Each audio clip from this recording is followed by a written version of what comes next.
Hey everybody, welcome on our channel. In this video we are gonna see, what if Naruto was the god of elemental nations and got large harem with gods? Huge shout out to BlackSpirit 101 for this story. If you are new on the channel, don't forget to subscribe our channel and like the video too. So without wasting any more time, let's start the story. Up on high on Mount Olympus, a woman who could be described as a goddess could be seen looking over the edge of a pool of water as she stared uninterested at a single person who caught her eye. She knew of who he was but was wondering how to address the matter. Her body was definitely on goddess level. A white robe with a few armor plates on her shoulders as her blonde hair pooled over her frame. D-cup freaks were only emphasized by how the robe hugged her body. As she peered into the pool, a man with flaming red hair in full armor came over to the woman as he too peered into the pool and saw her looking at the man that wandered the streets. Still looking at the grandchild of Hestia, Aphrodite? Asked a man with the goddess looking to the man. Shut it, Ares. He may be 1/4 god, but he is still a god at that. We must keep our eyes on him. Snapped Aphrodite. He may be 1/4 god, but for me, I see the makings of a god in him. Despite his DNA being that of predominant human. Said Ares as Aphrodite looked to the boy in the pool as she swiped her hand across the surface, the waters turning back to being crystal blue. If that is the case, we must train the boy. He must discover his full unrestrained power.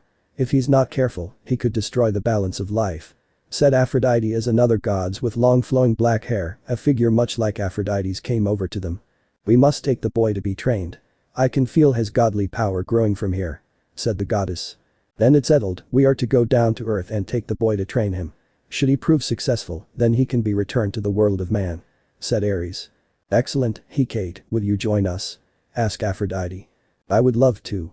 Said Hecate as they walked over to the edge of Mount Olympus and instantly vanished in a flash of light. But Naruto could be seen walking through the streets of Konoha, not paying any interest in the hate-filled glares of the people he passed. A rock was thrown at him, but he paid no attention to it. His mind constantly going back to what Kakashi said to him in the hospital. I'm sorry Naruto. But I can't train you. I need to train Sasuke. He needs it more than you at this moment in time. Kakashi's words rung in his mind. Clicking his tongue as a hiss escaped his lips, Naruto moved through the village as he made his hands into fists. Reaching his apartment, Naruto threw open the door and slammed it shut as he slammed himself onto a seat in his apartment. Damn them all. I need to get stronger. My fight with Neji is even more worse than Sasuke's. Don't they understand that? He barked as he slammed a fist onto the table. But as he continued to feed his rage, a small orb of light was seen floating before him. His rage was halted then and there as he looked intently at the orb before him.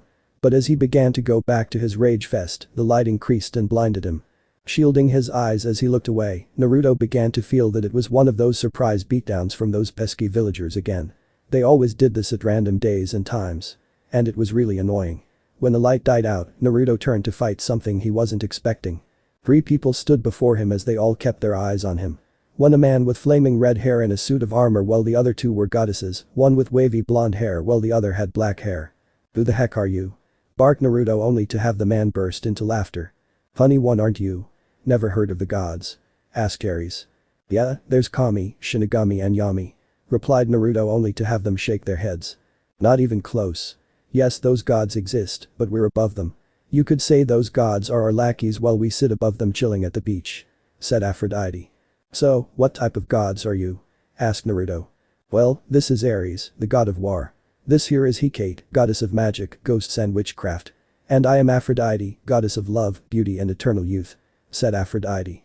So? Why are you here? Get lost on trying to go and train someone else. Barked Naruto only to have Ares give a small chuckle. Not even close, stupid. He said. We gods never go wrong. We are never wrong for that matter. We're here to train you. And to help you learn your true power. My true power? You mean QB? Asked Naruto only to have the gods shake their heads. Nope. QB was just a byproduct of Hades' rage. He was slightly mad because of what he accidentally did. Not his fault. But QB will be returned to Hades to become one with him again. Not in that way, you sick-minded child. What we're talking about is your heritage. Said Hecate. My true heritage? Asked Naruto. Yeah. Have you ever felt like you didn't belong? And not because of QB? Asked Ares with Naruto nodding his head. I do. I've felt like there was something in me that I couldn't describe. I could feel QB inside me. But there was something other than QB, said Naruto. That is your heritage. Get ready, cause you're about to get your mind blown. Said Aphrodite. Okay. Said Naruto. You're the grandchild of one of the gods. You know about Mito? Asked Aries with Naruto nodding. Yeah. Said Naruto. Well, her real name was Hestia. Gods of hearth, home, domesticity and family. She came down to earth because she fell in love with a human. But there was one little problem. Said Hecate. What? Asked Naruto. The problem was this. Should a god come down to the world of man, they will begin to become human. Sadly, she missed her window to return to the realm of the gods and was killed in an ambush-type assassination. Replied Aphrodite. Okay.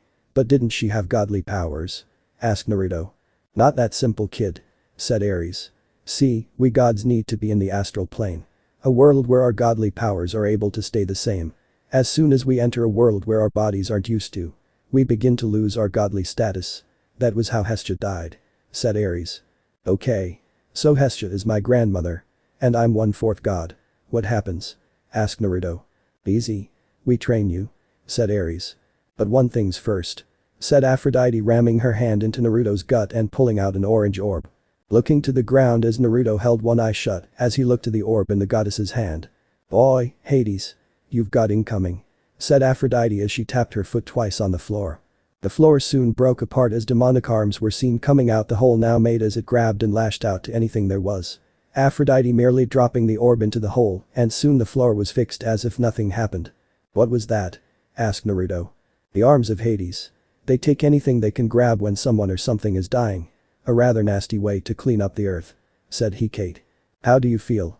Asked Aries. Like I can feel something more stronger in me. Said Naruto. Excellent. Looks like the removal of QB did help release a bit of your power. Come along, young god. Said Aphrodite as a white portal opened up. Naruto was now seen following behind the three gods as they walked through the portal. His training was going to begin. His new life was going to start now. In a flash of light, Naruto found himself gasping as it looked to a city that was literally made of out gold and various other precious metals. The sheer size of the city was impressive and he couldn't believe that his grandmother was born here. In Mount Olympus. Come on, kid. Keep up. Called Aries as the three walked off. Running to catch up, Naruto walked beside them as they walked through the city and up to the gold palace that stood on the hill. The streets were of people that showed to be at peace. Like they weren't even worried about anything in their lives. Heaven. Said Hecate. Huh? Asked Naruto looking to the goddess. This is heaven. A place of peace and tranquility. Though that is what you people call it. We call it Mount Olympus. Stated Hecate. It's beautiful. Said Naruto looking up at the clear blue skies to see various birds in the air as clouds dotted the blue sky. We are first to see Zeus. Your grandfather. Said Aphrodite. Zeus? Asked Naruto. Oh right. I forgot, you don't know much about the gods and everything related to Olympus. Zeus is basically the king of the gods. And you're his grandson. Said Aphrodite with Naruto going wide-eyed. My grandfather is the king of the gods. Said Naruto. Yup. Now come along. Said Aries as they headed up the steps. Once they were at the top, they headed into the throne room where a man with a long white beard sat atop a throne of gold while he wore a white robe with a gold band for a belt. His eyes were sparking with gold lightning as he stared on at the four walking to him. Welcome to Olympus. Grandson. Said Zeus as he got up from his throne. Hi. Was all Naruto said as he looked around while Zeus stopped in front of Naruto. Your power is strong. Much like your grandmothers and mothers. You perhaps even more stronger than them. Said Zeus with Naruto's eyes locking with Zeus's. You knew my mother? He asked with Zeus nodding his head. Of course. She is my granddaughter obviously. Said Zeus as he motioned to a pillar. The woman with blood-red hair and a white robe obstructing her features stepped out from behind the pillar and walked over to them. Once she was close enough, she brought Naruto into a hug. My son. Look how big you've gotten. Said Kushina as Naruto stood there, paralyzed at what was happening. Mother. He said with Kushina breaking the hug. Yes. I'm your mother. As well, ever since my mother died, I was made the new goddess of hearth, home, domesticity and family. You look good. Said Kushina. Why thank you. Said Naruto as he looked back to Zeus who cleared his throat. Anyway. You're to be trained. You need to get that power inside you under control. Right now, as you are, you could disrupt the very balance of life. Said Zeus with Naruto nodding his head. So, when do I begin? Said Naruto only to have Aries throw an arm around Naruto and pull him to him. Glad to see you're eager to work. Well, for this momentous occasion, we've gathered a few children of the gods. Many went to world of their own, but at a request, they've come back. Said Aries. Okay. Said Naruto as he got out of Aries' hold. Your best, my grandson. said Zeus as he walked back to his throne. Follow me, said Ares as he walked out the throne room. A few minutes of walking, Ares and Naruto stood outside in the courtyard as Ares folded his arms. Each god and goddess is different in various terms. The reason why your mother is the current goddess of hearth, home, domesticity and family is because of her personality.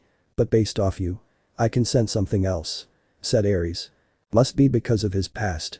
I'm guessing he'd be the god of the eternal flames, said a woman that made Naruto gain a nosebleed. Ares turned around and smiled to the woman. Ah, Urza. How is my daughter doing? He asked. The woman before Naruto had blood-red hair much like Kushina's that was kept neat and tidy, while a bang covered her right eye as she stood there in a suit of armor and a sword in her hands. Her eyes were a wonderful black-brown while they looked seeing into Naruto's very soul. Nothing much, father. Purah and Raven are fighting again. I stepped out before they could drag me into it, said Urza heading down the steps and stopping next to her father. Naruto, allow me to introduce you to my daughter. Urza. She is a demigod. Half god, half human. She will be training you in how to use various weapons, said Ares walking away. Wait, didn't you say you train me? Called Naruto. No. I never said that, said Ares walking away. Urza, don't kill the poor guy. Urza merely looked at Naruto as she raised her sword and glared at Naruto. Do you know how to fight? She asked. Thrilled Naruto. Urza merely launched herself at Naruto and swung her sword. Naruto dodged it, but just barely as Urza swung. Jumping back a few feet, Naruto looked to Urza only to find her sprinting to him with the intent to kill. Fight. She cried out as she swung with deadly precious. Fight like your life depends on it.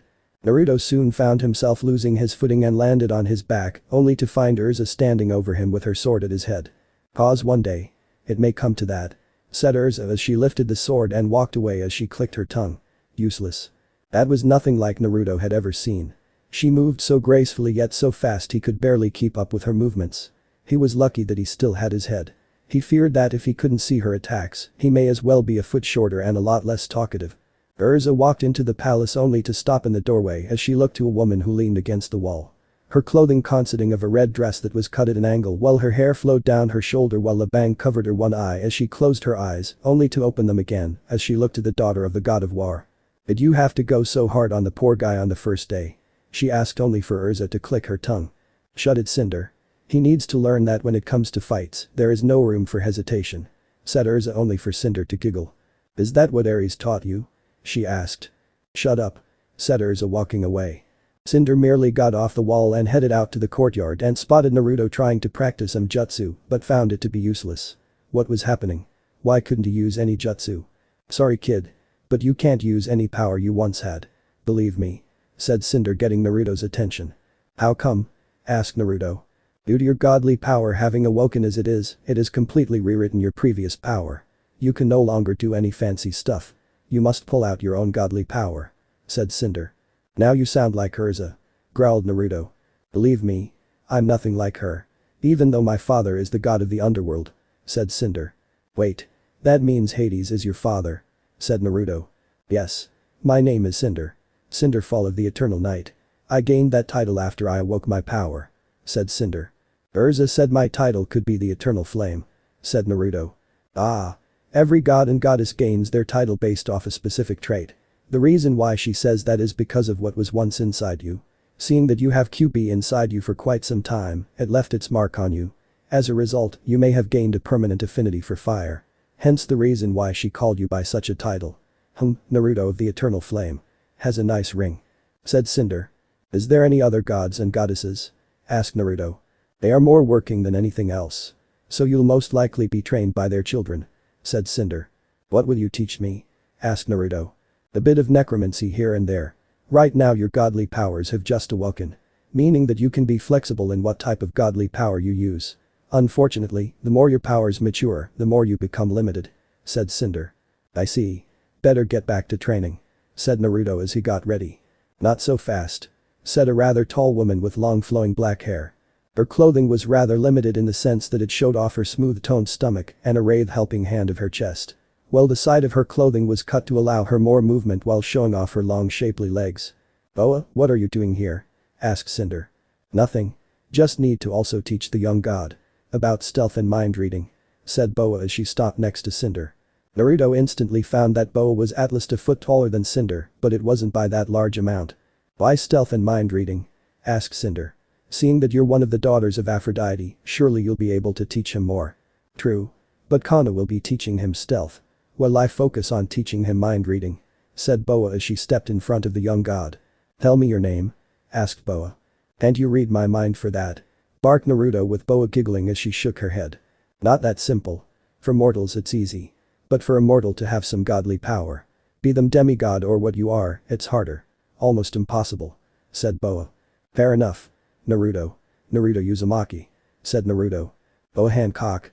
Daughter of Aphrodite and goddess of ecstasy. Said Boa. Ecstasy? Asked Naruto thinking of something else. Yeah. You know when a woman and a man reach there. Whoa, stop right there. Said Cinder jumping into the conversation as her face flushed red. Don't go there. She begged. Whatever.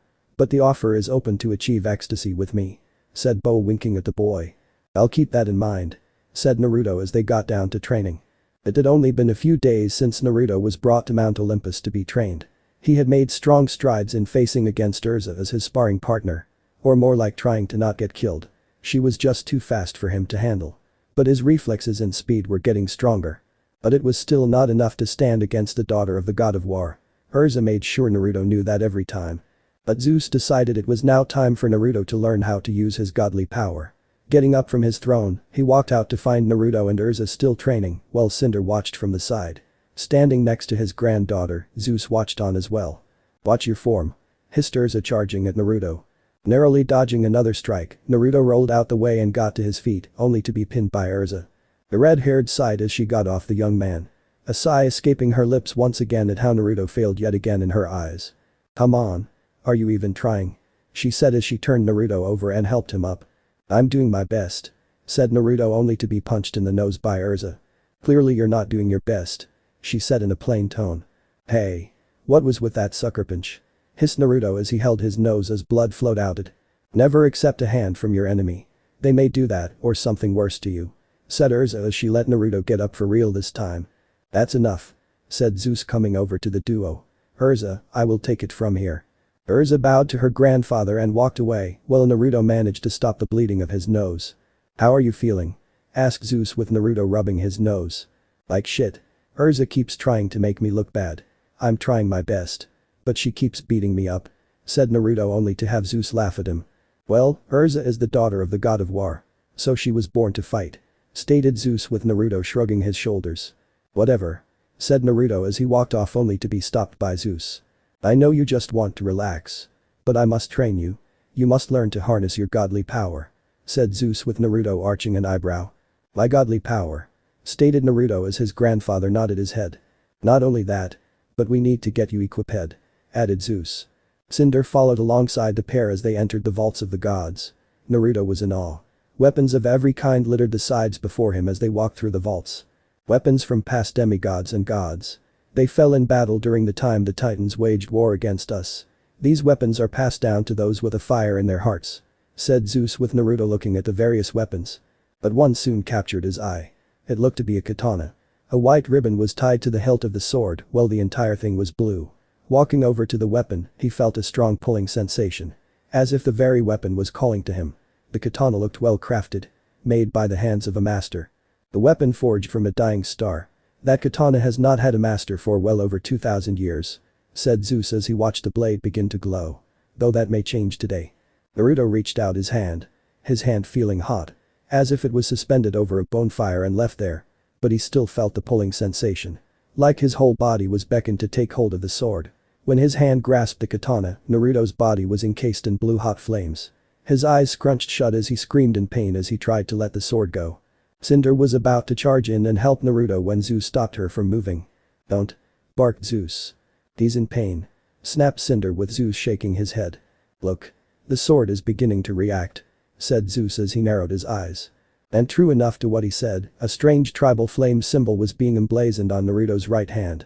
Once the tattoo had been completed, the blue flames fizzled out of existence and Zeus along with Cinder walked over to Naruto. What happened? Asked Naruto with Zeus starting off with a slow clap. Congratulations. You have just gained the sword of the eternal flame as your weapon. Commented Zeus with Cinder clapping her hands. I called it. I so called it. Naruto of the eternal flame. Chimed the black-haired woman. What is this sword anyway? Asked Naruto. The sword in your hands. It's not just any type of weapon you can swing around and even pick up. See, that sword is unique. It has its own mind. The sword's name is Kurakara. Time has long since removed the god's name who used that sword before you. But he used that sword. The sword, however, takes a lot out of the user. So be careful when using that sword. Stated Zeus with Naruto nodding his head. Kurakara. The eternal flame. My new weapon. Said Naruto looking at the sword before walking out the vault along with Cinder and Zeus. But as he walked out the vaults, Zeus cleared his throat. This got the attention of Naruto and Cinder. Now that you have a weapon, Naruto. It's time for you to unlock your godly power. Follow me. Said Zeus. The group walked a bit further and soon came to a wide open area. Similar to that of a wonderful garden fit for an emperor. A white gazebo rested in the middle while roses and various flowers adorned the sides. Pine trees and green grass sprawled about in the area. I feel so trailed Naruto listening to everything around him. Tranquil. Yeah. Said Cinder. Grandfather took us here to help us unlock our power. Here, every single demigod and newborn god is brought to meditate and unlock their power. This garden is able to calm the nerves and relax the mind. Such tranquility is also a reason for gods and demigods to fully tap into their power. Said Zeus as they stopped. Naruto, sit on the grass and we will begin. Doing as Zeus stated, Naruto dropped onto the ground. Folding his legs he looked at his grandfather who nodded. Now, close your eyes and concentrate. You should feel a tugging sensation in you. Commanded Zeus as Naruto began to focus. A few minutes down the line, Naruto was soon covered in a see-through blue hue. Cinder marveled at how Naruto had quick understanding of his power, while Zeus merely shook his head. He commended his grandson for tapping into his power rather well. But considering that only 1/4 of his blood was of godly descent, the power was too weak. Something had to be done about this. If Naruto's godly power stays at this level, then Naruto can only use Kurakara for no more than 15 seconds.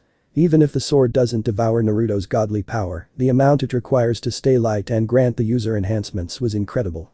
Naruto wouldn't survive that. 30 seconds without Kurakara going full power, 15 if the sword did go full throttle. There had to be a way to get Naruto's godly power to be higher. And then it hit him. The Fates. They had access to powers much older than him.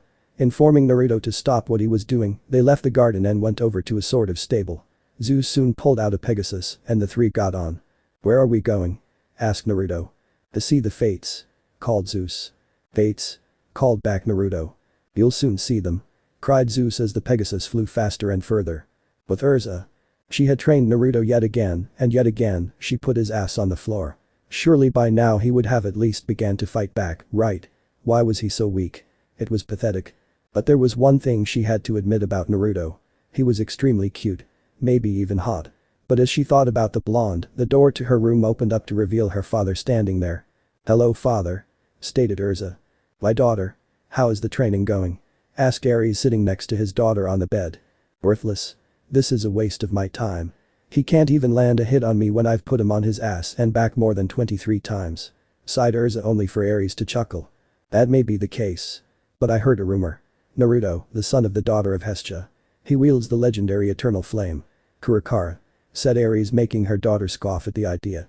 Like hell. That weakling could never wield such a powerful weapon. Hell, I'm the strongest among the demigod daughters and not even I could gain control of that sword. Scoffed Urza. Well. Believe it. And they are headed to see the Fates to help him grow his godly powers. If he plays his cards right, he may as well be the one putting you on your ass. Said Ares. If he can put me on my ass, I'd gladly become his submissive bitch. Betted Urza. We'll see. Said Ares leaving his daughter's room. Naruto of the eternal flame my ass. Scoffed Urza one more time as she looked out her window. The Pegasus flew over the clouds and soon came to a stop outside a temple of gold. The floors were of marble and the pillars of gold, along with a wonderful image on the ceiling. Naruto was absolutely speechless. Following his grandfather along with Cinder, they walked through the temple. Everywhere they could see glowing threads of some kind, while mirrors of a watery nature rippled along the walls. Curiosity getting the better of him, Naruto walked over to a low-hanging thread and reached for it. Don't touch. Hissed Zeus looking to Naruto. But no buts. Those are threads of fate. Woven by the Sisters of Fate. You want to tamper with someone's future. Barked Zeus. Sorry. Was all Naruto said. Walking more further, Naruto looked to Cinder. What's with the mirrors? Asked Naruto. Timelines. Was all Cinder said. Huh? Asked Naruto. They are a series of worlds. Each mirror is taken from a moment in time. Jump through one and you're in a new timeline. Though it's only moments in the past. Jumping into one is easy. Getting back is the hard part," added Cinder. "How so?" asked Naruto.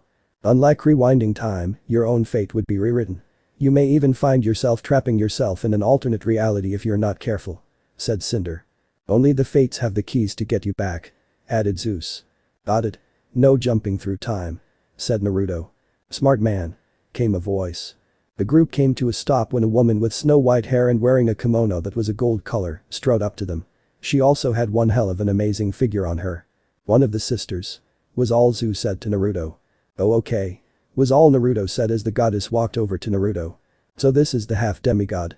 Not much godly power I sense from you," was all she said circling Naruto. "Thanks. Now you sound like Urza," was all Naruto said. "Trust me. I'm nothing like the daughter of the god of war. Though I am stating facts. Your godly power is extremely weak," said a woman making Naruto's heart sink further. "We're here to fix that. I know this is a bit much.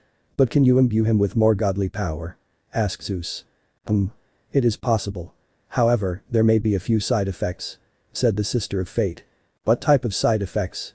asked Cinder. "He could explode. For starters," stated the Fate. "It's your choice, grandson," said Zeus looking to Naruto. "I accept," was all Naruto said. "Then follow me," said the Fate walking off. Following her to where she was leading them, Naruto along with Zeus and Cinder walked through the temple and soon were in a wide open area as the place was just as peaceful as the one on Mount Olympus. But unlike the one on Olympus, this had a few rivers, streams and waterfalls. Birds chirped in the trees as fish were seen swimming through the water. The Sister of Fate turned to Naruto and looked to him. Motioning him to sit on the grass much like how he did in the garden. Doing as she wanted, Naruto closed his eyes and began to focus. The sister soon made her way to him and placed a hand on his forehead. "I will now begin by transferring the godly powers of the gods of old into you. Try to stay relaxed during this," said the Sister of Fate. Breathing in and out by calming his mind, Naruto soon felt the power of the gods flow into his body. It felt so strong. So incredible. So this was the power of the gods. But something soon happened. And it didn't end well. The Sister of Fate was shot back by an unknown force as Naruto's body began to glow a very dark blue while the clouds above clapped with thunder and lightning as they darkened overhead. "What's going on?" asked Cinder looking at Naruto. "It's impossible. He's absorbing too much. All I wanted to do was give his overall godly power a small boost. But this suddenly occurred. I was pushed out," said the sister getting up. "But what's going on?" asked Zeus. "His human cells are drinking the godly power instead of the god cells drinking in the power. This is the reverse effect that is happening here. If this continues, he will die," said the sister. "Naruto. Stop," called Cinder as Naruto's body began to float up. "I'm trying," said Naruto as he soon felt a stinging sensation in his eyes. Bringing his hands up to his eyes as he cried in pain, Naruto thrashed about as the dark blue energy seeped into his scrunched eyes. A strange light blue glow was seen coming from Naruto's eyes as he howled in pain. Lightning rained down from above as the thunderclaps picked up and drowned out everything in the area. And just at that moment, Naruto's back arched as he opened his eyes. But when his eyes opened, the whole environment froze in place. Apart from the two gods and Cinder, everything was frozen in time. The water stopped moving, a fish that jumped out the water was now frozen where it was. Everything looked to be grayed out while blue energy flowed off the three as they stared at Naruto. "What the heck?"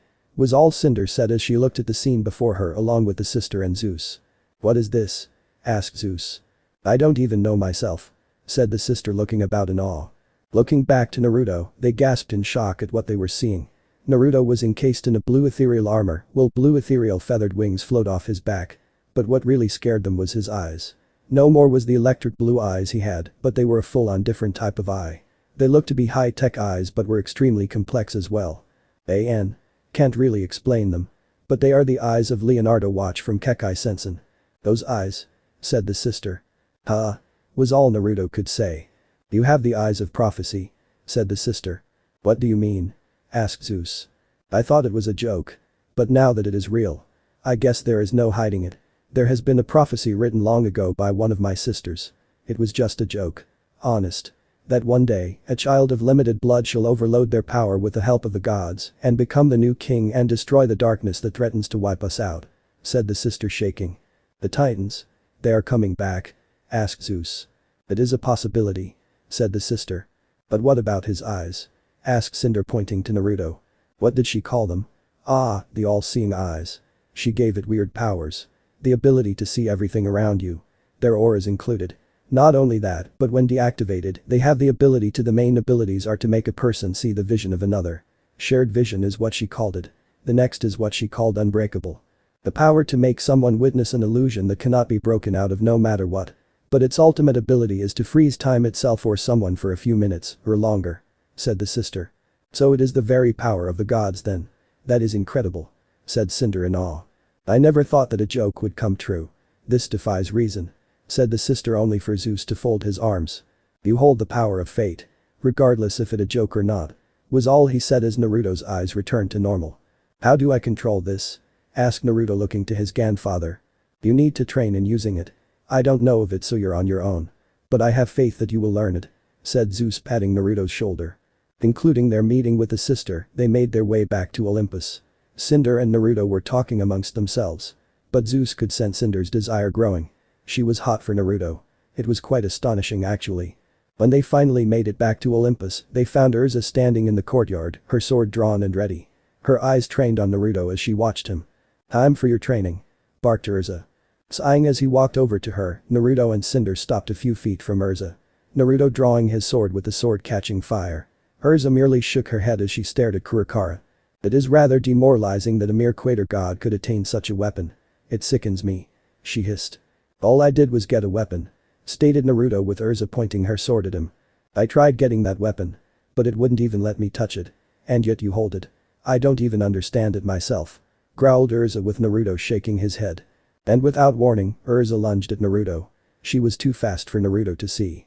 But in that split second, before Urza could land a hit on Naruto and finish him off, and probably knock him down a peg or two, Naruto's eyes activated with the all-seeing eyes of the gods showing up in his eyes. Their blue glue was tantalizing as they looked at Urza. And just like that, Naruto was able to pull Kurikara to block the attack. When the two swords hit each other, Urza was stunned. So much so that she backed up quite a distance from him. How could this be possible? She used all her power in that strike. How was he able to block it? She then noticed Naruto's eyes were different. Like nothing she had ever seen before. Cinder, who was watching on the side, smiled as she remembered not too long ago that Naruto literally stopped the flow of time all around him. Urza could scarcely believe what just happened. Pointing her sword, she smiled rather smugly. Lucky shot. But this one will hit for sure. She growled as she lunged forward. But the same thing happened as the first one. Naruto blocked the incoming threat with Kurikara making Urza begin to lose her cool. How was he able to stop it a second time? It made no sense. Stop playing cheap tricks. Barked Urza as she got ready with another strike. But Naruto soon felt his eyes act up. And when he looked at Urza, he froze her in place. Urza was at a lose for words. Her body refused to move. How could this even be? She was the daughter of the god of war. Battles and wars were her forte. How could a mere Quater-bred god stop her like this? Seeing his opening, Naruto surged forth with lightning speed. Urza's eyes widened. Her eyes couldn't keep up with his speed. When Naruto was before her, he swung his sword. Wave. He shouted and from the swing, erupted a wave of blue fire. Urza was launched back so far she hit the wall of the courtyard. The wind leaving her body as she dropped down. Cinder clapped a slow clap as she smiled at the accomplishment Naruto just achieved. But soon Naruto's eyes turned back to normal and the body swayed back and forth. Using the sword as a crutch, he balanced himself as he looked to find Urza getting up. Don't get beepy. She growled. You only won one fight. Yet I won hundreds. And just like that, Urza walked away. Leaving Naruto and Cinder there. Sheathing Kurikara, Naruto looked to Cinder who was smiling to him. Rather impressive. She purred as she looked at him. Thanks. Said Naruto with a smile. Word had quickly spread across Olympus. About how a mere Quater-bred god had managed to defeat Urza, the daughter to the god of war. Naruto was the center of attention ever since people heard of what he did. His mother was proud of him, but she sometimes found it to be a nuisance, trying to pry some random goddess from her son, who wanted to rape him at every turn he took. Urza wasn't the same after word got out that Naruto kicked her ass. She protested that it was just beginner's luck. But even if it was the case, people asked if she went all out on him, and why. She walked away from those conversations. She knew why. At first it was because she wanted to show Naruto who was superior in terms of the Peking order. But as soon as Naruto's hands touched Kurikara and the sword accepting him as its new master, it soon became personal. She wanted that blade. More than anything in the world. But as soon she tried to grab the sword, it lashed out at her. So how was it that she, a demigod, lost probably the second most strongest sword in the realm of the god to a mere Quater-bred god? It made zero sense to her. She had everything a fighter should have. Everything. She was experienced enough. She was strong. Stronger than the other demigods. She was even well versed in nearly every fighting style there ever was. Making her the perfect candidate to wield the sword of the eternal flame. Yet it was never meant to be. Getting out of bed, she ground her teeth. The sheer agony of having people come to her and make fun of her for losing to equator bread had very much filled her with anger. So much that she wanted to knock this beepy little shit even further down. Enough to make sure he never even looked at her without her permission. Yes, that sounded a lot more better. Leaving her room, she stormed off to Naruto's room. Throwing the door open, she breathed in before shouting on top of her lungs. "Naruto Uzumaki. Get your sorry ass out of bed or I'll drag you out." She screamed only to slam her mouth shut when she found Kushina there, cleaning her son's room. "A good morning to you too, Urza," cooed Kushina looking to the pissed red-haired. "Forgive the intrusion," said Urza, changing her attitude rather fast. "Do you know where your son is?" "He's gone with Cinder to the underworld to help him get a grasp of his godly power.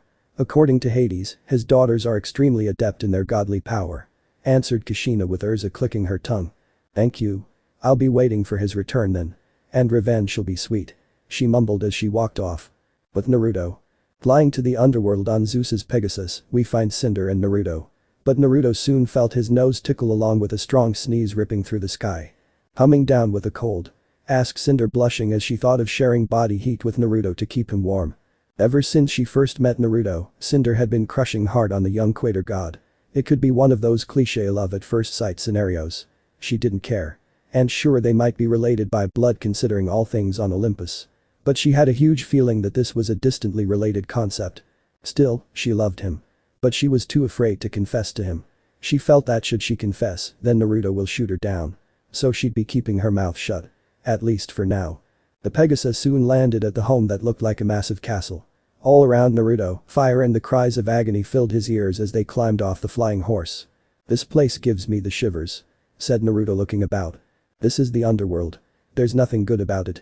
Well, unless you're a god or a demigod. Then it won't affect you," stated Cinder, smiling to Naruto only to have the doors to the home swing open and an older woman stood there with a face of malice. "Cinder, you were supposed to be here 20 minutes ago. Father isn't going to be happy with you," she hissed. Her black hair flowing in the heat of the world while her red eyes made her look even more dark. "Relax, Raven. We just got a little sidetracked. But we're here now. And that's all that matters," replied Cinder. "Wait, who is this?" asked Naruto pointing at Raven. "Ah yes. Naruto, meet my older sister, Raven. She is the oldest of us. With me being the youngest," said Cinder. "So this is Raven. And you're the youngest. Who are the others?" asked Naruto only to have a black blur slam into him. The woman in question was rather amazing to look at. A black kimono rested on her but was pulled down to reveal her assets quite nicely. A pair of black cat ears rested on her head. Her hazel eyes were tantalizing to look at. "And who do we have here?" she purred in a sultry voice. "Naruto," was all Naruto could say without looking down at her cleavage. "Ah, so you're the rumored equator bred god who kicked hers ass. A pleasure. My name is Koka. And I'd love to have your babies," she said, pushing Naruto's head into her chest. "Koka. Restrain yourself. Father wants to speak with the boy," said another voice only to have a woman with similar black ears and hazel eyes walk in. She looked slightly younger than Koka, but she looked more mature than her age. Her hair was long, her eyes were piercing. Her clothing consisted of a black-purple top with various diamonds cut out of it and had her stomach exposed. The white coat lay on her shoulders and a pair of white pants rested on her lower body with some boots. "Aw, but sis, I wanted to have his children," whined Koka as she got off Naruto. "No, you don't. How many times must father tell you? Only your husband may take your first time," hissed the other cat-eared one before looking to Naruto. "Sorry about that. My name is Blake. This is my older twin sister, Koka," said the other one before giving a bow from the waist. "A pleasure to meet you," said Naruto. "Now that we all know the runt, let's go meet father," barked Raven with them walking into the castle. Walking through the passage, Naruto marveled at everything there was. Statues and various other ornaments lined the sides of the halls, along with paintings of various battles and trivial things. Finally making it to the throne room, the massive doors were pushed open to reveal a man with slick-back black hair and glowing red eyes sat before them. His clothes were full black and regal enough to make him look like a king. Well, this was the king of hell if you went down that way. "Nephew. What a pleasant surprise. Glad you could make it. My name is Hades. And I see you've already met my daughters," said the man before looking to Naruto's side and finding Kurikara hooked to his belt. And you wield the sword of the eternal flame. So you kicking Urza's ass was true. How did you know? Asked Naruto only to have Hades laugh. Half of Olympus knows of what you did, said Hades before getting up. But that isn't all you have up your sleeve. Let's take a look at you, said Hades placing a hand on Naruto's head. After a few minutes, he removed his hand with Naruto's eyes, showing their all-seeing eyes of the gods. So what my brother, Zeus, said was true then. You do hold the eyes the fates prophesied. Yet you are also 3/4 god. That has never happened before, said Hades. In what way do you mean? Asked Naruto. In order to have a person be 3/4 god, two things must be met. A pure-blooded god and a demigod must have a child together. That is the way of having a 3/4 god, stated Blake. Correct. But for you, it is the opposite. You were born 3/4 human, 1/4 god. But ever since the fates pushed godly power into you, it became the reverse. Your human cells transformed to become the god cells while your god cells turned become your human cells, said Hades. And my eyes? Inquired Naruto. Must have been a result of the sudden shift. All I know is that you could very much have the power to reveal the unseen, stated Hades returning to his seat and thinking. And what does that mean, father? Asked Koka. It means that his power is strong enough to very much change the course of history. If the Titans chose to come back, he'll need all the power he can gain. I heard how you used your eyes to freeze Urza in place. At the moment, your eyes might be connected to your sudden shift in power. If we can teach you how to harness this power, you will be able to hold your own against anything. But you'll need weapons and armor. As it stands, you hold the second strongest weapon ever in the history of the gods, said Hades. This is so much to take in, said Naruto with Hades nodding his head. I understand. Be as it may, you have traveled long. Cinder, show him where he'll be staying, said Hades with his youngest daughter nodding.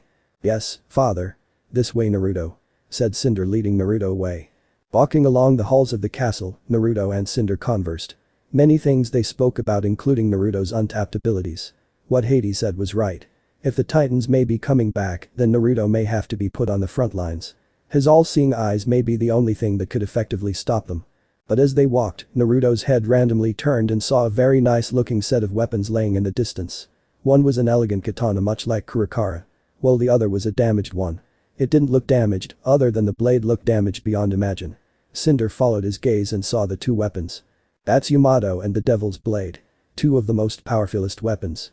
Yamato is by far the strongest with Kurikara right behind it, followed by the Devil's Blade, said Cinder with Naruto raising an eyebrow. What can they do?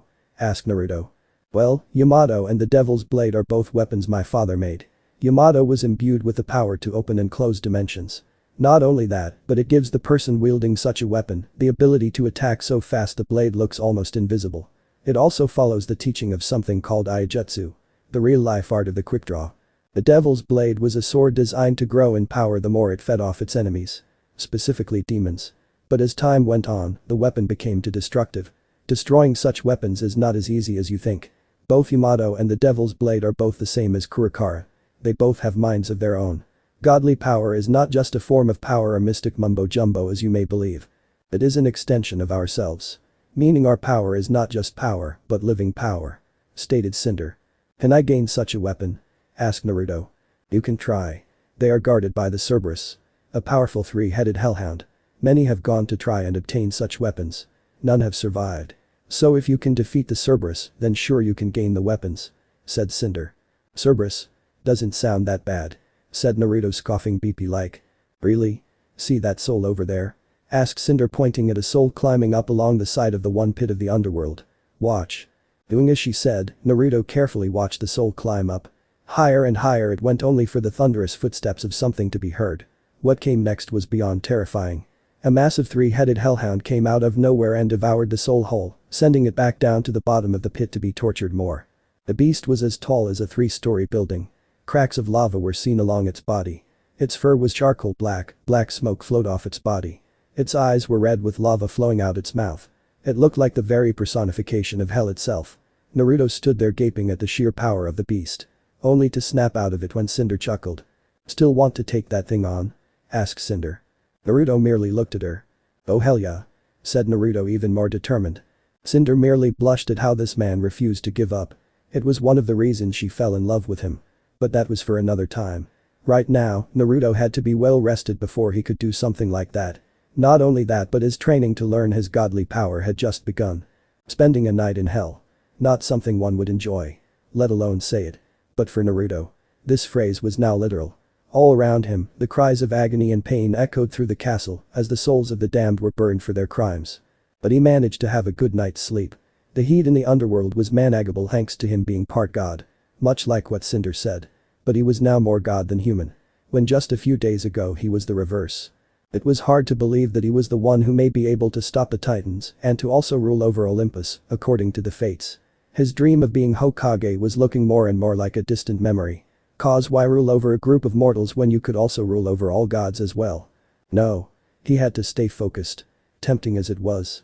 Ruling over humans and gods. He had to do his best. There was still so much he had to learn if he wanted to have any chance to ascend the throne and be king of the gods. And knowing his grandfather, Zeus, he'd want to see if Naruto was worthy enough to sit on the throne. In order to do that, he'd have to grow in power and be able to defend those who can't defend themselves. But this was pushed into the back of his mind when breathing became needed. Along with it feeling hotter than usual. He was starting to experience a shortage of breath. Every breath he took becoming harder than the last. What was happening to him? Could gods and the children of gods die from a lack of air? If not, then Naruto would show that was a lie. Opening his eyes, he found he wasn't alone in bed. His body instantly went rigid. Finding a set of black cat ears upon a head of black hair, he instantly knew who was in bed with him. Koka herself. What was she even doing? This was his room. Right. He remembered going to his room and falling into bed after getting out of his clothes. So how did she even get into his room? Two things were running through Naruto's mind right now. In this precise moment in time. The first one. Koka sleepwalked into his room, somehow disrobed herself and climbed into his bed. All done while she was asleep. Or the second option. Koka wanted to take Naruto's virginity while he slept. But when she got undressed she collapsed and fell asleep in the bed with him due to the late night she spent awake planning her method of attack. The latter option was seeming to be more believable. Considering on how he met Koka and she wanted to have sex with him right when she just met him. Slowly wiggling out of her grip, Naruto snaked out the bed and freed himself from the grip of Koka. Finally being able to breathe again as well. Those magnificent orbs of her would kill a man. Both appearance-wise and suffocation-wise. Seeing her turn over and moan in her sleep. Naruto took her in. Despite being a horny cat-eared hot as hell demigod. She sure knew how to take care of herself. Especially her body. The blankets laying on her and exposing part of her back to him. The slenderness of her body was so beautiful it was like she was born perfect. Damn, those curves were majestic and amazing. Wait. What the bloody hell? Shaking his head of the lewd thoughts he just had and wiping his nose just to be safe. Naruto grabbed a towel and headed to the bathroom. Hopefully a shower would help him from doing something he may regret. You can't blame him. He was a growing boy after all. He was adolescent right now. So it was only natural to sometimes think of things like that, right? His clothing bundled together in his other hand. He didn't even know where the water came from. Considering that fire and brimstone was all over the place, you could build a mansion with it. But then again, this was the realm of a god. So anything was possible. Opening the door, he was awarded with a sight he never thought he'd ever see in his entire existence. A woman with long black straight hair with horns growing out her head stood before him. A towel wrapped around her magnificent herbless body as her purple eyes gazed upon Naruto. Her body frozen in place as the two looked at one another. A few tattoos littering her body. Mist flowed out and around the room as drops of water dotted her skin to heighten her beauty even more while steam came off her body. No doubt from the hot shower she just took. Her eyes locked with Naruto's own piercing blue ones. After a few minutes, Naruto's mind finally clicked and he realized he walked in on someone who was using the bathroom. It was the classic cliché moment he once read about in a book he stole from the library when he was still in the ninja academy. Ah. Forgive me. I didn't know that someone was in here. Said Naruto, covering his eyes trying to make the situation less horrible than it was already. It couldn't be helped. You were under the impression that no one was in here. I was under the impression that no one was going to come in. Let alone be awake. Not only that. But you were at fault for not knocking. Well, I'm at fault for not locking the door. So we're both at fault and this is the outcome of our faults. So why act like that when I am also in the wrong? Asked a woman with Naruto removing his hand from his face. You're not going to slap me through the face and call me a pervert. Not yell at me for being disgusting and that I should kill myself. Asked Naruto with a woman raising an eyebrow at how dumb that just sounded. Now why would I do that? What would that even accomplish? That would just make the situation even worse. I'm not common like that. said the woman with Naruto's eyebrows being raised. It's just that women I've met slapped me and called me a pervert for something like this. But you. I'm rather stunned at how rational you're taking this right now, said Naruto. I see. How amusing. By the way. My name is Sayla. I am one of the daughters of Hades. A pleasure to meet you, said the woman holding out a hand for Naruto to shake. And yes, she is in the harem. You either skipped it or didn't even bother looking at the author's notes at the beginning of the chapter. Naruto Uzumaki. Son of Kushina Uzumaki and Minato Namikaze, said Naruto shaking the offered hand. Ah, so you're the rumored Quater bred who kicked hers ass. As well as the one who holds the title of God of the Eternal Flames. But that may change later on, said Sayla smiling with Naruto going on the defensive. You want to violate me much like Koka did when she first met me, hissed Naruto only to have Sayla shake her head. I'm just surprised, is all. You certainly have something powerful within you, said Sayla looking intensely at Naruto and soon noticed his eyes. Seeing the all-seeing eyes reflect behind his ordinary blue eyes. Ah, now I see. You hold the all-seeing eyes of the gods. Such a power has never been seen before, said Sayla with Naruto gasping at the shocking revelation. How did you even know? He asked in shock. I am more inclined and more in tune with my godly powers than my sisters. I sensed your power the moment it awoke when you went to see the fates, said Sayla. You felt my power all the way from there while you were here? Asked Naruto in disbelief with Sayla nodding her head. I did. I am also very good with predicting and I'm rarely wrong about these things, said Sayla walking to the door of the bathroom. Well, it was nice meeting you, Naruto Uzumaki. Likewise, Sayla, said Naruto closing the door and making sure to lock it this time. Once he was done with the shower, he left the room and headed out to have a grasp of the underworld. It was still hard to believe that he was literally standing in hell. A place for the damned. And his great uncle was the king of hell. Who knew, right? But a few minutes to an hour ticked by and soon it was time to get the training underway. All 5 daughters of Hades sat on a ledge behind the castle as Hades and Naruto stood opposite each other in the backyard. I bet 40 drachmas that the runt will be able to gain control of his power within 4 hours. Bet Raven. You're on. Challenged Cinder. But I bet the same amount. But he unlocks it in 30 minutes.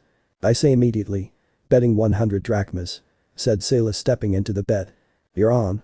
Hissed Cinder and Raven at the same time to their sister. Hades merely mentally shook his head at what his daughters were doing. Now was not the time to make silly bets. They were training a young 3/4 bred god right now. Looking to Naruto he cleared his throat. Right. God training 101.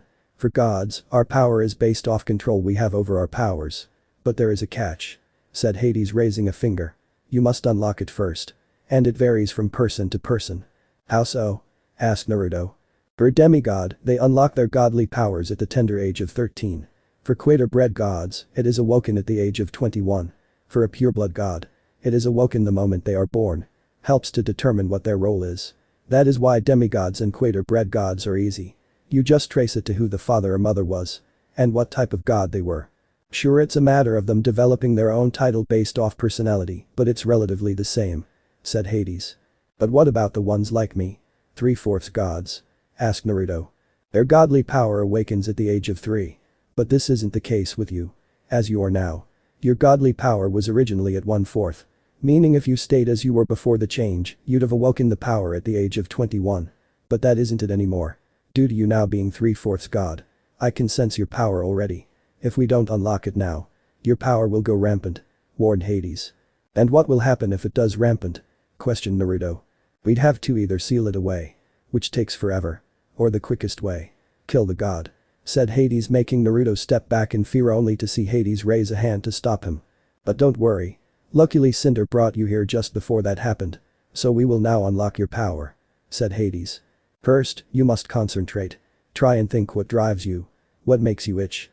What makes you you? Try and think of it, stated Hades. Closing his eyes, Naruto began to focus. The pain of my past. Being seen as a monster due to me once holding a piece of your anger. QB. Being shunned, hated. I wanted to be recognized. I wanted to acknowledge for my achievements. I wanted to be in a position where I could be happy. A place where I can say I belong, said Naruto. What he didn't realize was that as he was talking, a circle of blue fire erupted around him. He was too engrossed in what he wanted to even notice.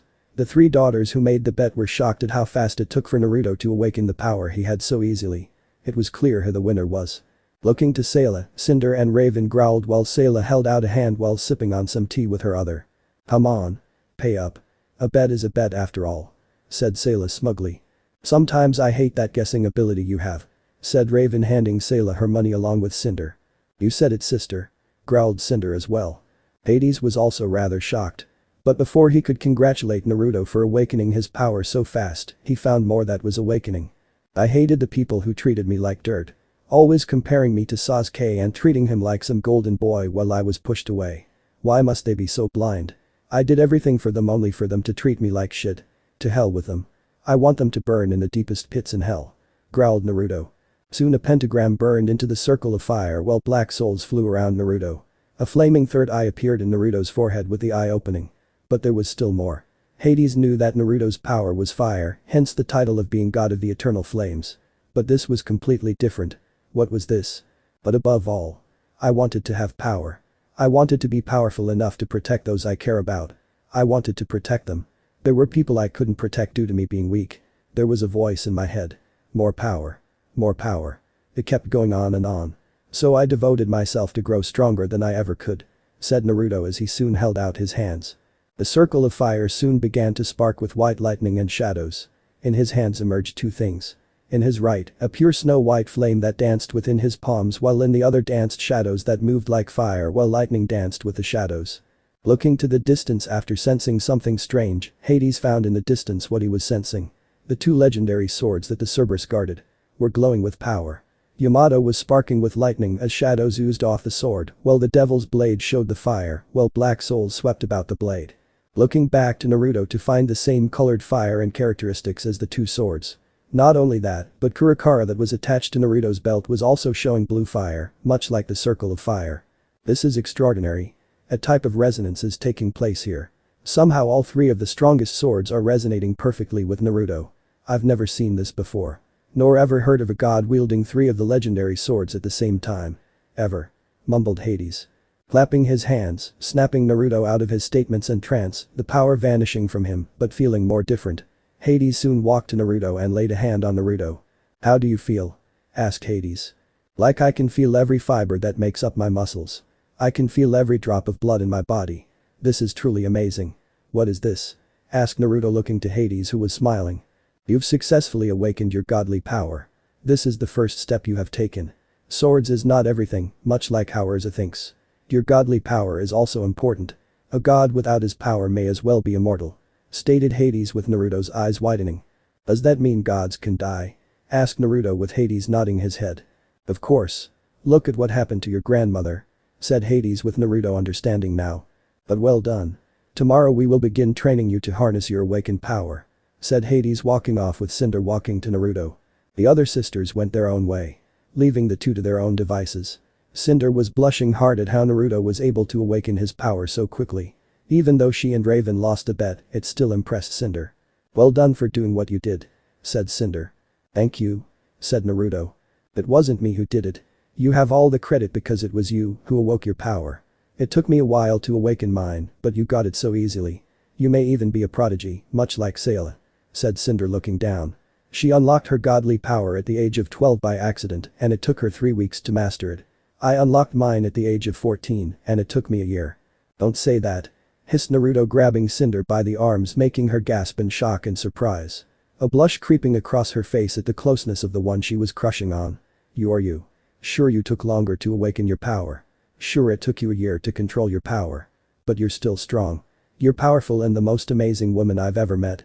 You are your own individual. Hold your head high. Not for your faults but for what you accomplished. You have achieved more than what I could in my life. Cinder was at a lose for words. Not only did Naruto compliment her, but he had also removed any form of obstacle she had faced and was facing still. He truly did know how to make a woman grow in self-confidence. How to make one believe in what they could do. She knew this was the day she'd fully want to be by his side. Forever. She had fallen so hard for him now. It was a crush at first. But this was now full-blown love right now. She had just found the man she wanted to live with. No matter what. Who cared if they were distant cousins? Who cared if this was considered wrong? This moment in time was special. This was her moment. And nothing was going to stop it. Nothing. It was a new day. With new opportunities and challenges. What a perfect day. Leave me alone. Horny cat. Came a yell from inside the castle. Okay, so it was a perfect day. But not for a 3/4 god who woke up once again to find Koka back in bed with him. And very naked. Again. This was the second time in a row Naruto found Koka in bed with him. And this was the final straw with Naruto. He used to be sweet and gentle. But this was crossing the line on so many levels. Not only that, but his temper had gotten worse. Guess Urza was rubbing off on him in regards to aggressiveness. Koka sat on the bed. Not bothered that her chest was on full display for Naruto to see, who was now sporting a major nosebleed from seeing those glorious orbs she had attached to her chest. But I want to show you my love. Cooed Koka, placing her hands on her chest and pushing them together to entice Naruto more. Not only that, but these belong to you now. This is sexual harassment right now. Please leave me alone. Growled Naruto, his hand going for Kurikara only to have Koka block his path by jumping out of bed, exposing her full nude self to Naruto. Naruto's nosebleed increased tenfold as he took in Koka. But I can't. I want your babies. Please. Let us become one and I will always allow you to dump your load into me. Penetrate me with that big thick thing of yours. Purred Koka, her hands moving to her lower lips. Bryappy. Screamed Naruto only to have the door fly open to reveal Blake there. Her hair slightly wet from her shower and fully dressed but with water still making the clothes stick to her skin. Koka. You stop this right now. Or I will kick your ass, so help me Zeus. Growled the younger twin. Koka merely huffed as she grabbed her clothes and left the room. Blake merely shook her head as her older twin left Naruto's room. Looking to Naruto, who was in the process of calming down, she cleared her throat as to not sport a blush from what she was seeing. Sorry about her. She's taken quite well to you. But in the wrong way. Stated Blake with Naruto sighing in agreement. You're telling me. And thank you. Said Naruto getting dressed. No problem. Said Blake leaving Naruto to get dressed. Once he was dressed, he headed out the back of the castle and soon found Sayla there. The demoness waiting patiently for him. Once Naruto was in front of her, she shook his hand. Good morning Naruto. She said. Morning Sayla. Said Naruto looking around. Where's Hades? Working. So I'll take you for today. Said the demoness. Okay. Said Naruto getting ready. Alright. Began Sayla. Godly power is an extension of ourselves, as you know. But there is a limit as to how much power you can use and for how long. Without proper control, you will end up extruding yourself and become vulnerable. So today, try projecting your power outwards. Got it? Said Naruto calling on his godly power. Thick waves of blue flowed off him and soon encompassed around his body. But the waves soon ignited and became fire. Sayla was slightly impressed at the power, but she knew of his base element being fire. But Naruto didn't know was that he was pushing out too much and soon collapsed onto the ground with a fleshy thud. Sayla merely giggled a bit when she saw Naruto collapse. What happened? Huffed Naruto in fatigue. This seems worse than when Urza took me for training. That's because you pushed all your power out at once. You were meant to let out small drops of your power at a time. That is why you collapsed. Said Sayla helping Naruto up. So only release small bits of power at a time. Said Naruto with Sayla nodding her head before thinking on something that could help him. Try meditating. It may help you gain better control. Said Sayla giving Naruto a visual demonstration. She got onto the floor and sat cross-legged. Placing her hands on her knees, she closed her eyes and began to focus. Silence and serenity. And just like that, Sayla began to levitate and her power flowed off her body. Cyan blue lines of energy flowed off her body as she focused her mind. After a few seconds, she dropped to the ground and looked to Naruto as she got up. Now you try. She said with Naruto sitting down and getting into the same posture she did. Thinking on what he should say, he found something he could use. A sound soul. Dwells within a sound mind. And a sound body. And just like that, Naruto began to float in the air. Orbs of blue fire erupted to life around him and began to spin slowly around him. Mimicking that of an atom. Lightning occasionally arsed between the orbs of flames with a few black souls floating around him. Now this definitely got Sayla's attention. She heard that Naruto's power resonated with Yamato and the Devil's Blade. But for the resonation to happen when Naruto hadn't even touched the weapons was incredible. His power soon began to replenish and Sayla could also tell that Naruto had gotten a slightly better understanding of his power thanks to the meditation. With Naruto's power replenished once more, they resumed their training. Naruto soaked up all the knowledge Sayla gave him. Applying it to everything he learned. He also learned that much like fighting with swords, the same rules apply here with godly powers. But swords, wasted movements tire the body out and drain stamina by huge amounts. With godly power, firing off godly power for no reason would hinder the ability to use your powers. He knew it would still take some time for him to fully use and to effectively use his power on the level where he'd be a force to be reckoned with. So for now, learn as much as you can. But them also concluding their training for the day, Sayla approached the young man and congratulated him. Well done. You've shown great strides with your powers. You're still not ready yet to cast spells yet as you lack the necessary control. But you are getting there. Well done. Said Sayla before having her features contort to that of sadness. This didn't go unnoticed to Naruto, who raised an eyebrow. What's eating at you? Asked the young man. It's just that you're showing great strides when we only just started.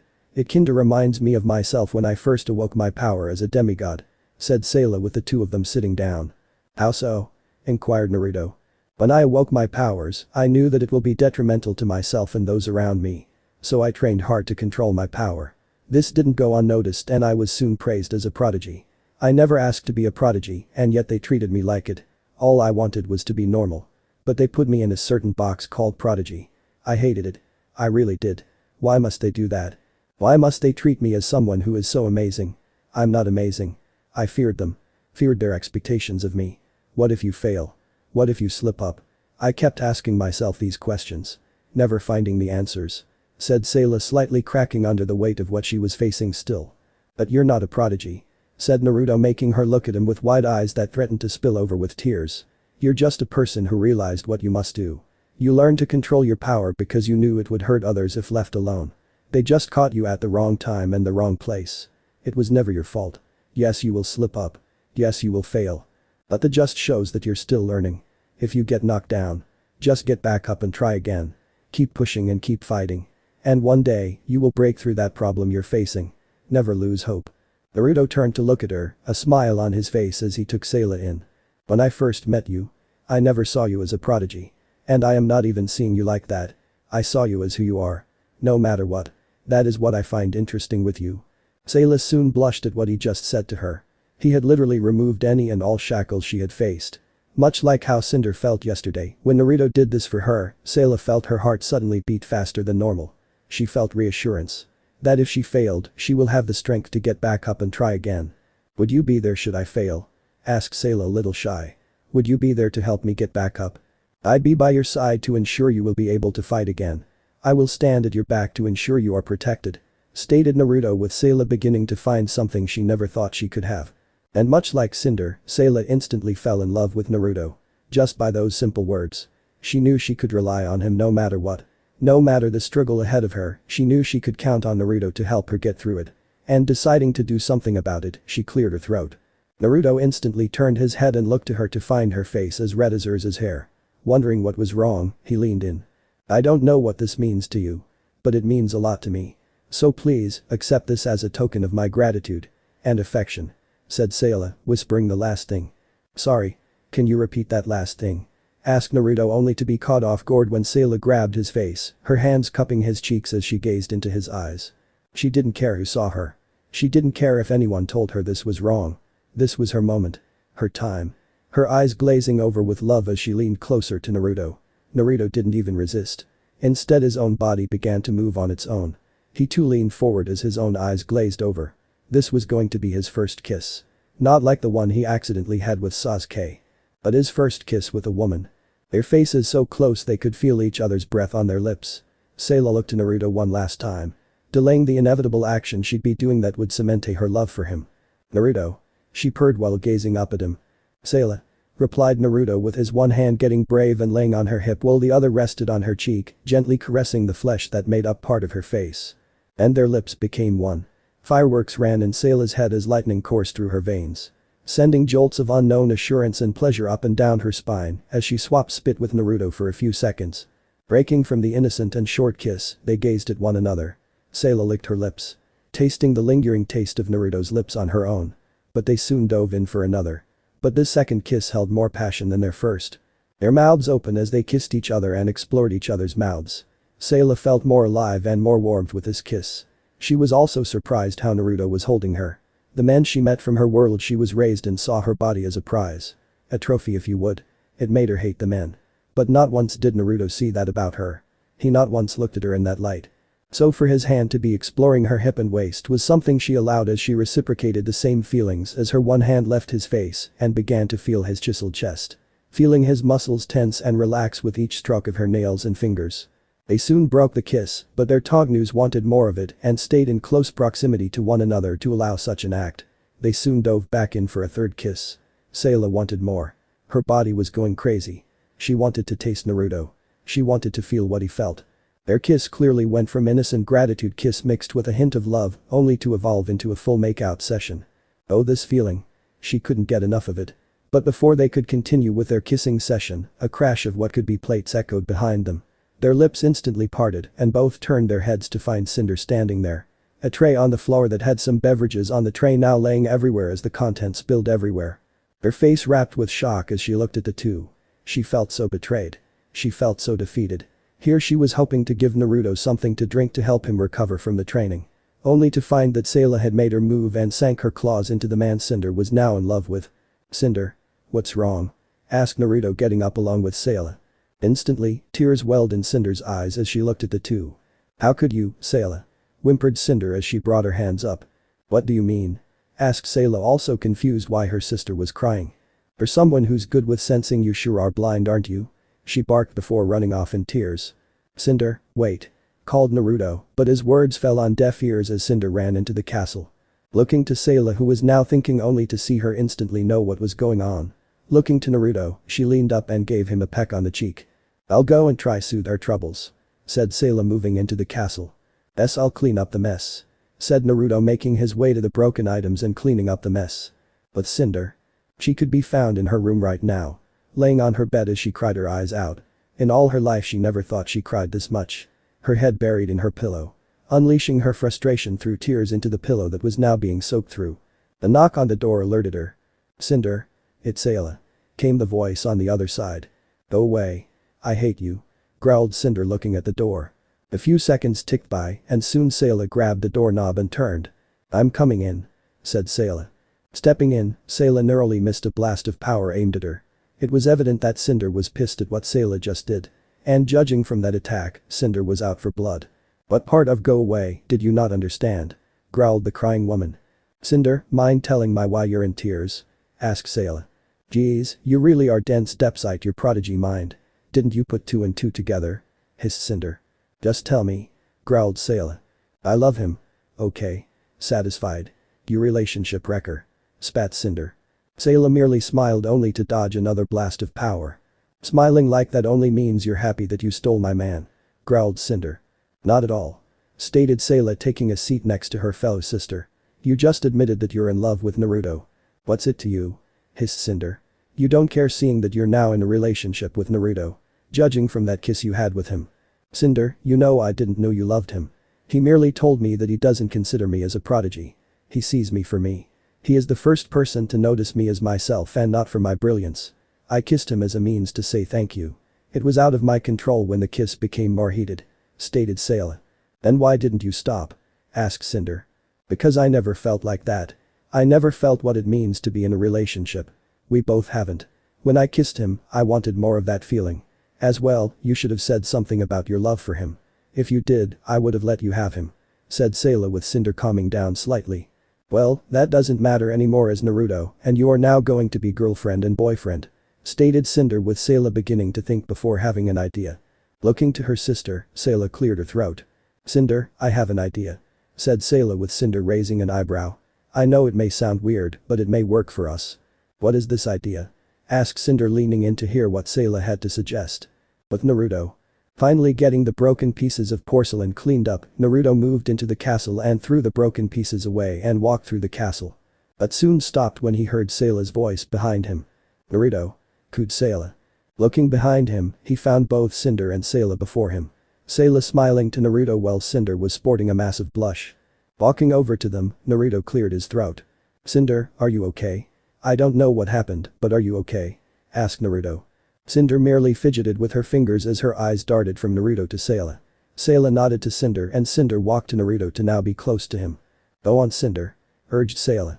Cinder steeled herself and lifted herself to be on her toes and gave Naruto a kiss on the lips. Taken completely off guard at what Cinder just did, Naruto soon began to kiss her back before his body could react to push Cinder away. Breaking the kiss, he found Cinder bring a finger to her lips as she gazed up at him. I love you. Said Cinder with Naruto completely at a loss for words. But not for one thing he said.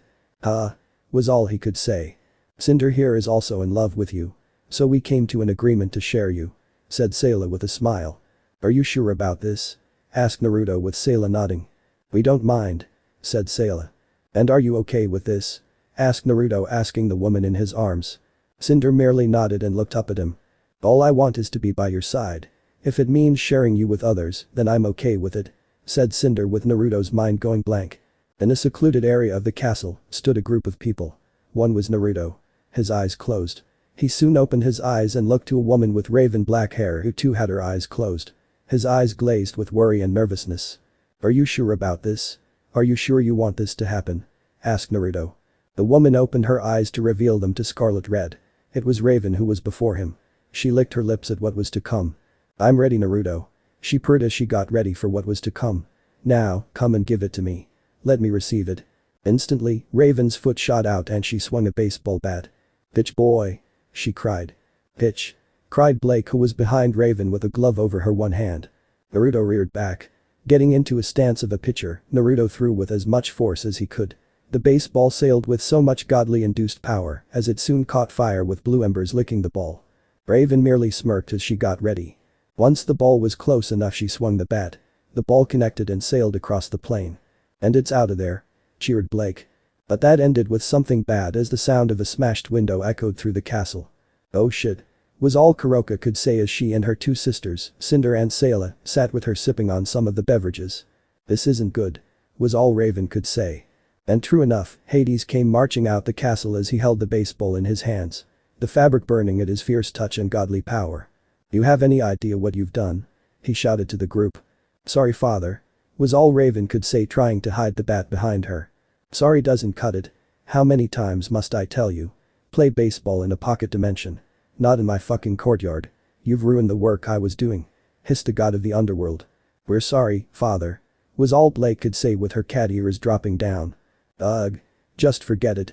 At noon, you six are to clean the entire castle," he barked. "But we weren't playing," whined Cinder, Sayla and Koka. "It's your fault for not stopping them.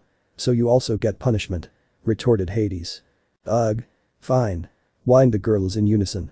Looking to Naruto as he took of the glove, Hades walked over to Naruto. Placing a hand on his shoulder, Hades spoke. "Your godly powers are growing at a nice rate.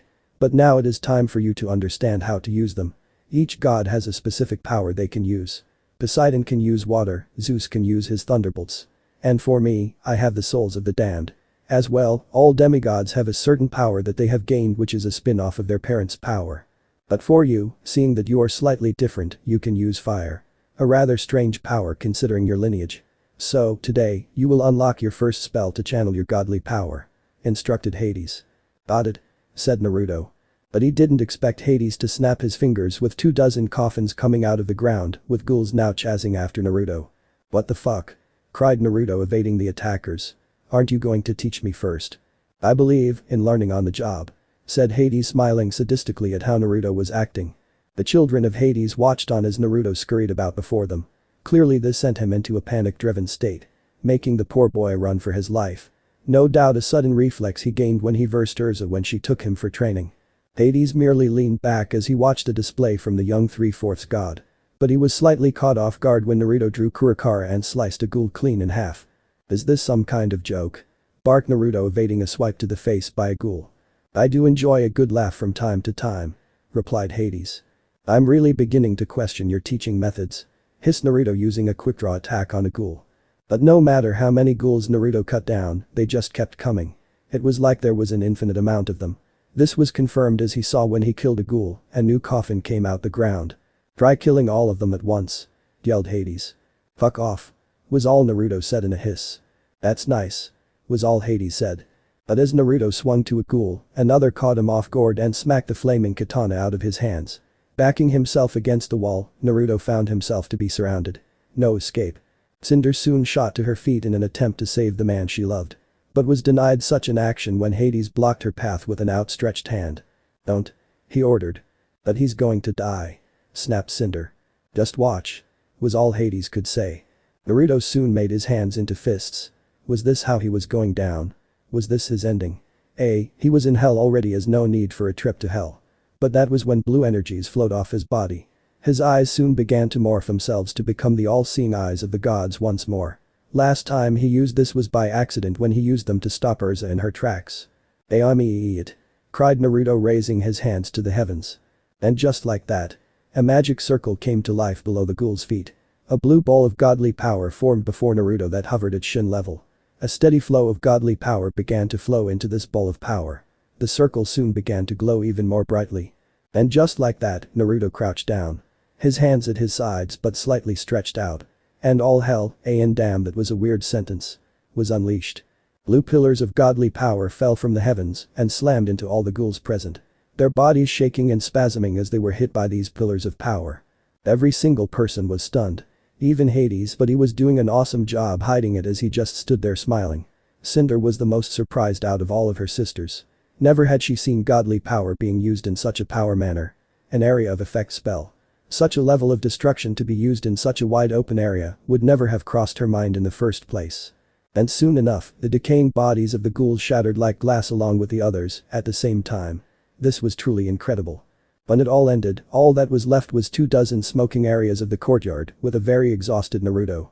His blue energy no longer encompassing his body and his all-seeing eyes no longer visible. His body felt heavy. His breathing was hastened. He felt like there were hot coals resting within his lungs.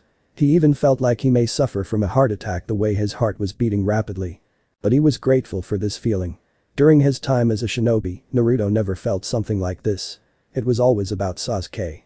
But this time, it was about him. Even if it was for him to harness his newfound power and the sudden shift within his DNA, it felt good that he was having people pay attention to him. To know that he mattered. That he wasn't some weakling that was to be pushed away. Hades soon walked over to Naruto and clapped his hands. "Congratulations. You have gained your very first spell with your godly power. It is still unclear at this point if this is your signature method of attacking. But it is still a good start. Tomorrow we'll be moving on how to enhance your movements using your power. For now, rest," said Hades before turning to his daughters. "Change of plans. Koka, you will help Naruto to get him to his room to rest. Once you're done, help the others clean the castle as punishment," ordered Hades with his daughters whining at how that was unfair. The rest walked in with Hades returning to his study to finish his work while Koka walked over to Naruto and helped him up. Naruto felt slightly uncomfortable seeing that his head was pressed up against the cat-eared woman's ample chest. But he tried to pay no attention to it. Once they got to his room, Koka set the young man down. But instead of leaving, she sat down next to him with her head cast down in depression. "You probably think I'm disgusting right now," she said. "What do you mean?" asked Naruto. "Don't be coy with me. You know what I mean. When I slept with you twice. You getting mad that I did it," stated Koka. "I understand why. You hate me. You want me to not even bother with you anymore. You find me horrible. But please understand.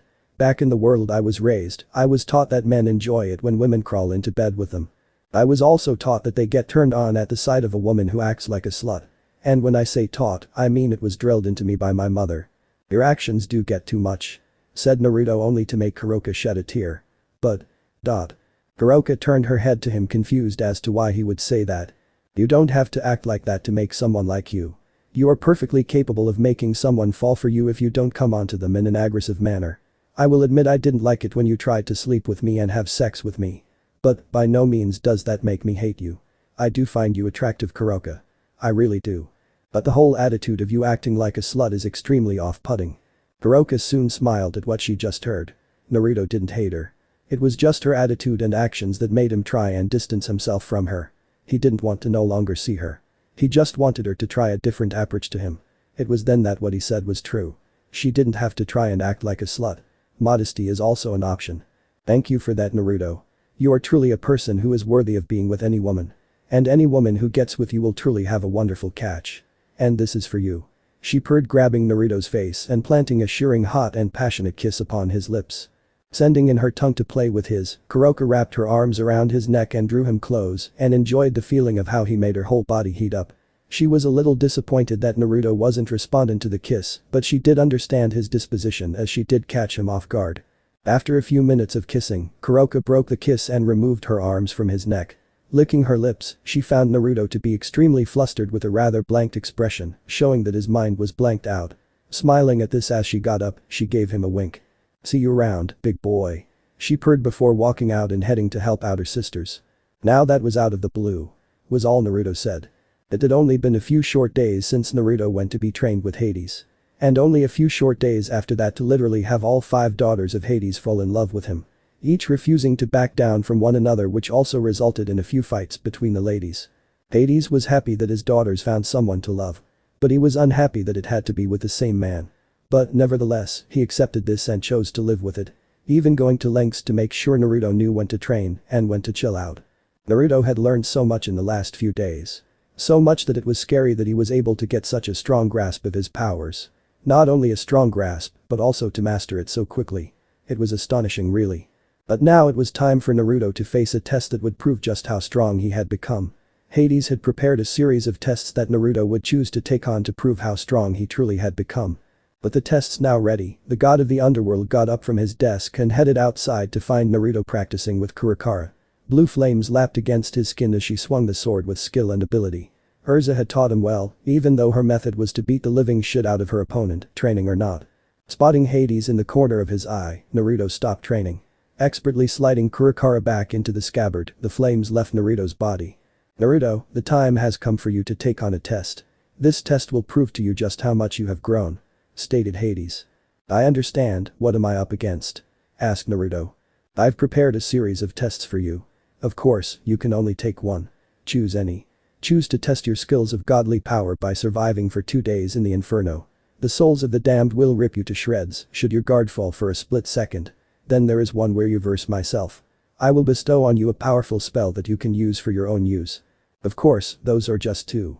I've prepared many for you. So, choose. Instructed Hades with Naruto beginning to think. But as he was thinking, he heard a massive roar in the distance and turned his head to find the mighty Cerberus walking about before laying down for a little sleep. Seeing the 2 powerful sword in the distance behind the massive 3-headed hellhound, Naruto found his challenge. I choose to take on the Cerberus for the ownership of Yamato and the Devil's Blade. Stated Naruto, thrusting a hand to be pointing at the 2 weapons. Surprised and shocked by the sudden choice, Hades stood there petrified at what he just heard. Okay, I understand that you want power to protect, but the Cerberus will eat you alive if you're not careful. Are you absolutely sure you want to do that, even with the fact that you could be killed in a heartbeat? Asked Hades, worried about Naruto's safety. I'm certain. Said Naruto, not even hesitating in his answer. Okay, I wish you luck. Said Hades, waving his hand as a griffin landed before Naruto. This griffin will take you. Thanks. Said Naruto, climbing onto the griffin with the beast taking off and heading to the area where the 2 legendary weapons rested, awaiting their next master. The griffin arrived there rather fast with Naruto climbing off the beast. Looking to his sides, he took note of the countless bones that littered the grounds. Ash and burnt rocks that still flamed scattered and dotted the landscape. Gulping down the growing lump in his throat, Naruto's hand moved to Kurakara, ready to draw. But the Cerberus heard the clinking of the steel and picked its heads up to look at Naruto. Their red evil look was paralyzing to the soul. Naruto felt like he had just met his end after looking into the eyes of the beast. Drawing Kurakara with the blue flame igniting once more, Naruto got ready. Those weapons are mine, mutt. Snarled Naruto before the 2 opposing forces charged at one another. But the girls. All 5 of the daughters of Hades were seen busy preparing something for Naruto. Cinder was making her favorite tea, Sayla was busy preparing something savory, Raven was picking out her favorite sweets, Blake was getting her favorite books, while her twin, Koka, was setting up some of her favorite cookies. All 5 of them were completely head over heels for the young man. They never would guessed he'd steal their hearts like this. But it was what they wanted. Even though it was with the same man, they didn't care. Polygamies were a thing, obviously. So why not get a slice of the action? I think Darling will like the tea I made for him. Chirped Cinder. Bullshit, he liked the stuff I made for him.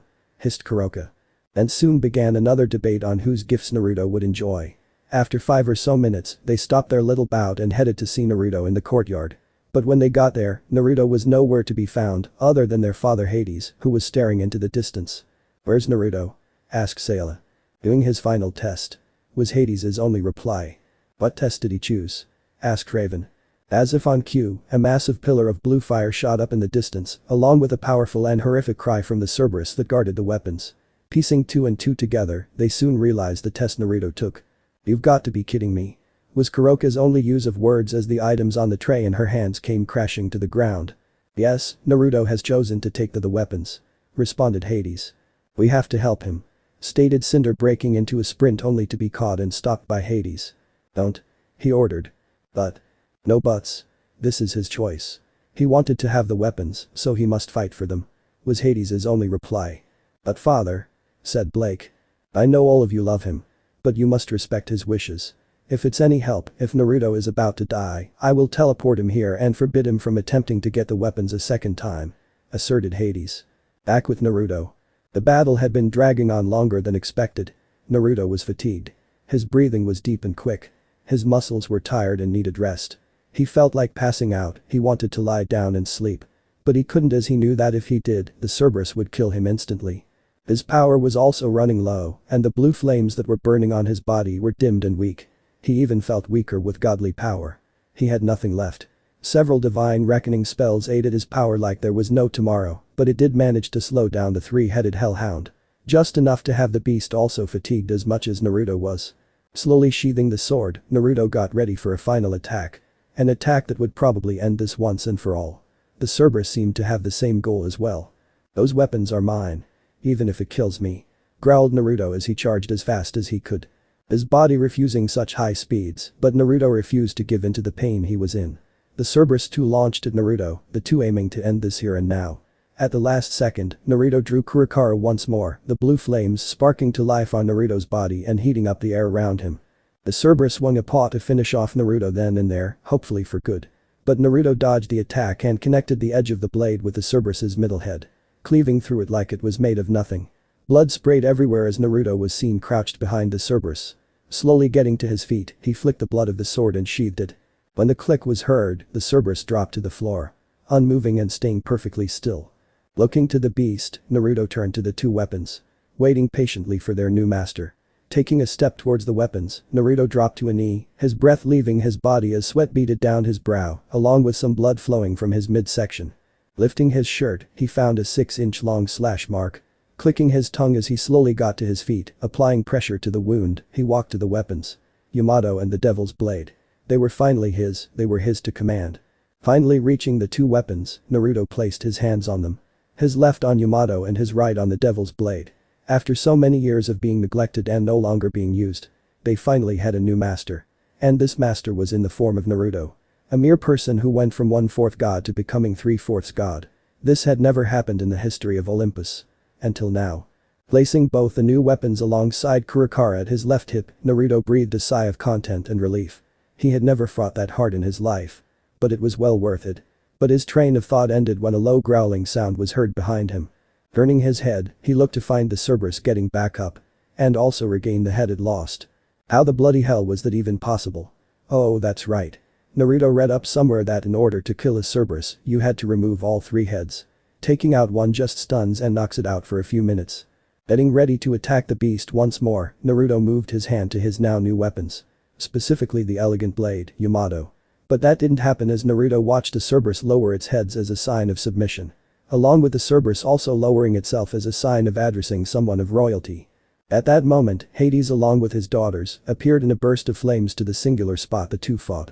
Finding the Cerberus bowing to Naruto like that along with Naruto obtaining both weapons, Hades stood there in awe. "Of all my years, I have never seen anything like what you just did," he said with Cinder running into Naruto's arms and crying into his chest, thanking him that he wasn't dead. "Then there's also the Cerberus." "What do you mean?" asked Naruto. "This has never happened before. The Cerberus has recognized you as a person of amazing power. And has submitted to your power. Tell me, were you hit?" asked Hades. "I was struck by one of its claws when I chopped off one of its heads," said Naruto raising the shirt to show the wound. "Then it has been decided. The Cerberus has chosen you to be its master. You will also be able to summon the Cerberus to aid you in battle. That wound is a sign that the Cerberus has chosen you," stated Hades. "I am now the master of the guard dog of hell," was all Naruto could say in awe. "Yes, well done," congratulated Hades. End chapter. So this part ends here. If you want to see next part of this series, like the video now and share the story with your friends. Bye bye.